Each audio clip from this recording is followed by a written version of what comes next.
ഓ, കൊച്ചമ്മ ഇന്ന് ഭയങ്കര സന്തോഷത്തിലാണല്ലോ. കേസ് വല്ലതും കിട്ടിയോ? കേസ് വരും പോവും, അതൊന്നും കണ്ട ചന്ദ്ര സന്തോഷിക്കില്ല. അതിനേക്കാളും വലിയൊരു സംഭവം ഇന്നുണ്ടായി.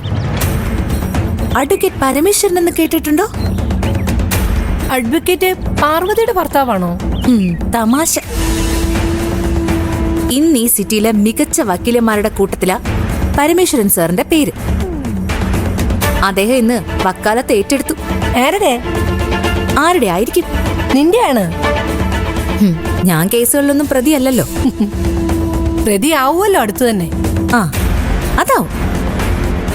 ഞാനല്ല, നിങ്ങള്. ഗാർഹിക പീഡനം, അതായിരിക്കും വകുപ്പ്. അങ്ങനെ ഒരു വകുപ്പിട്ടാലേ എന്നെ രക്ഷിക്കാൻ എന്റെ ആങ്ങളെയുണ്ട്. അവനൊരു പ്രഗത്ഭനായ വക്കീലാണെന്ന് അറിയാലോ നിനക്ക്. ഞാനേ അവനെ വെച്ചങ്ങ് കേസ് വായിക്കാളാ. ഗാർഹിക നിയമങ്ങളുടെ ഒരു പ്രത്യേകത എന്താണെന്നറിയോ? അല്ലെങ്കിൽ അതൊക്കെ ഇപ്പൊ എന്തിനാ ഞാൻ നിങ്ങളോട് പറയുന്നത്? പരമേശ്വരൻ സാറ് വക്കാലത്ത് ഏറ്റെടുത്തത് എന്തിനാണെന്ന് പറയാം. വിഷ്ണുവിനെ പുറത്തിറക്കാൻ. വിഷ്ണു അടുത്ത് തന്നെ പുറത്തിറങ്ങും. സൂക്ഷിച്ചിരുന്നോളം പറ നിങ്ങളുടെ ആങ്ങളയോട്. വിഷ്ണു എന്ന തട്ടിപ്പുകാരനെ ജയിലിൽ നിന്ന് ഇറങ്ങുന്നതിനെ സിദ്ധു എന്തിനാ സൂക്ഷിക്കുന്നത്? അല്ല, ഇടപാട് മുഴുവൻ നിങ്ങൾ തമ്മിലല്ലേ? അപ്പൊ നിങ്ങളല്ലേ സൂക്ഷിക്കേണ്ടത്? വിഷ്ണു അകത്ത് പോവാൻ ആരൊക്കെയാണോ കാരണം അവരൊക്കെ അനുഭവിക്കേണ്ടി വരും. നല്ല പകയുള്ള ആളാണ് വിഷ്ണു. എന്തും ചെയ്യാനുള്ള ചങ്കൂറ്റവും ഉണ്ട്. അവസാനം എന്തെങ്കിലും സംഭവിച്ചു കഴിയുമ്പോ എന്നെ കുറ്റം പറയരുത്. ആദ്യം അവനെ ജയിലിൽ നിന്ന് ഇറങ്ങുമോ എന്നൊന്ന് ഉറപ്പാക്കും. എന്നിട്ടല്ലേ പകയും തിരിച്ചടിയൊക്കെ. സിദ്ധുവിനെ തൊട്ടാലേ അവൻ പിന്നെ ഈ ഭൂമുഖത്ത് കാണത്തില്ല. നിനക്ക് മാത്രമല്ല ബന്ധുക്കളും സ്വാധീനവും ഒക്കെ ഉള്ളത്, അത് ഞങ്ങൾക്കും ഉണ്ട്. അതെടുത്ത് ഉപയോഗിച്ചാലുണ്ടല്ലോ അവൻ വന്നതിനേക്കാൾ ഇരട്ടി വേഗത്തിൽ തിരിച്ചോടും. ജയിലിലേക്കല്ല, ആശുപത്രിയിലേക്ക്. പല്ലിന്റെ എണ്ണം കുറയും, എല്ലിന്റെ എണ്ണം കൂടും. അതുകൊണ്ട് സൂക്ഷിക്കേണ്ട സിദ്ധു അല്ല, നിന്റെ വിച്ചിനുവാ. ഓർത്തോ.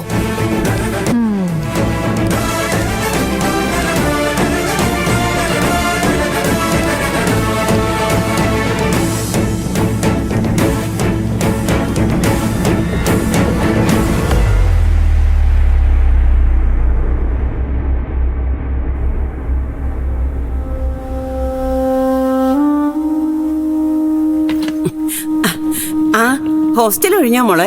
ആ, ഒഴിഞ്ഞു മുത്തശ്ശി. ആ ദേ, ഇനി ഇതാണ് മോളുടെ വീട്. ഇനി മുതല് ഞങ്ങളുടെ നിത്യമോളാ നീ.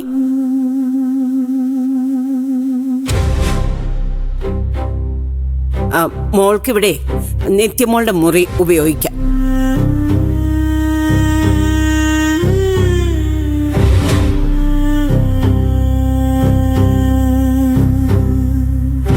എന്താ പ്രിയ, ആദ്യമായിട്ട് കാണുന്ന പോലെ നോക്കുന്നേ? പറഞ്ഞ ചേച്ചി വിശ്വസിക്കില്ല. ഈ വീട് എനിക്ക് പരിചയമില്ലാത്തതായിട്ടല്ല തോന്നുന്നത്. ഒരുപാട് കാലം താമസിച്ച ഒരു സ്ഥലത്തേക്ക് തിരിച്ചെത്തിയ പോലൊരു തോന്നലാ. അങ്ങനെ തന്നെയാ വേണ്ടത്. ഈ വീട് ഞങ്ങളും ഒന്നും ഇനി മോൾക്ക് അന്യരല്ല. ദേ, ഇത് മോളുടെ ചേച്ചിയാ, ഞാൻ മുത്തശ്ശിയാ. അമ്മയുണ്ട്, അച്ഛനുണ്ട്, ശരത്തേട്ടനുണ്ട്. ഏത് ശരത്തേട്ടൻ? ആ ഏട്ടനെ കുറിച്ചൊക്കെ ഇവൾക്ക് നന്നായിട്ട് അറിയാം. തന്നെയല്ല, ഇവൾക്ക് സ്നേഹിക്കാനും അനുസരിക്കാനും ഒരേട്ടൻ വേറെ ഉണ്ട്, ഇവളുടെ സ്വന്തം ഏട്ടൻ. പുറത്തുനിന്നൊരേട്ടന്റെ ആവശ്യം തൽക്കാലം ഇവൾക്കില്ല. ഞാനൊന്ന് പറഞ്ഞേ ഉള്ളൂ, വേണ്ടെങ്കിൽ വേണ്ട. ദേ, ഒരപേക്ഷയുണ്ട്. ഞങ്ങളുടെ കുറ്റം പറഞ്ഞു കൊടുത്ത് ഇവിടെ നീ ഞങ്ങളുടെ ശത്രുവാക്കരുത്. ഞാൻ എപ്പോഴാ മുത്തശ്ശി നിങ്ങളെ കുറ്റം പറഞ്ഞിട്ടുള്ളത്? ആരോടാ പറഞ്ഞിട്ടുള്ളത്? നിത്യമോള് നിങ്ങൾക്കെതിരായത് നിങ്ങൾ ശരത്തിന്റെ കൂടെ നിന്നതുകൊണ്ടായിരുന്നു. ബുദ്ധിയുള്ള പെൺകുട്ടികൾക്ക് ശരത്തിനെ ഒറ്റ നോട്ടം കണ്ടാൽ മനസ്സിലാവും. അതുകൊണ്ട് ഇവളോട് അവനെ പുകഴ്ത്തി പറയാനെന്ന് നിൽക്കണ്ട. അങ്ങനെ ചെയ്താ നിത്യമോളെ പോലെ പ്രിയെ നിങ്ങൾക്ക് എതിരാവും. യോ, ഞാൻ ഒന്നിനും ഇല്ലേ. നിങ്ങളായി നിങ്ങളുടെ പാടായി. മോളേന്ന് വിളിക്കുമ്പോ എന്തോന്ന് വിളി കേൾക്കാൻ നിത്യെ പോലെ ഒരാള്.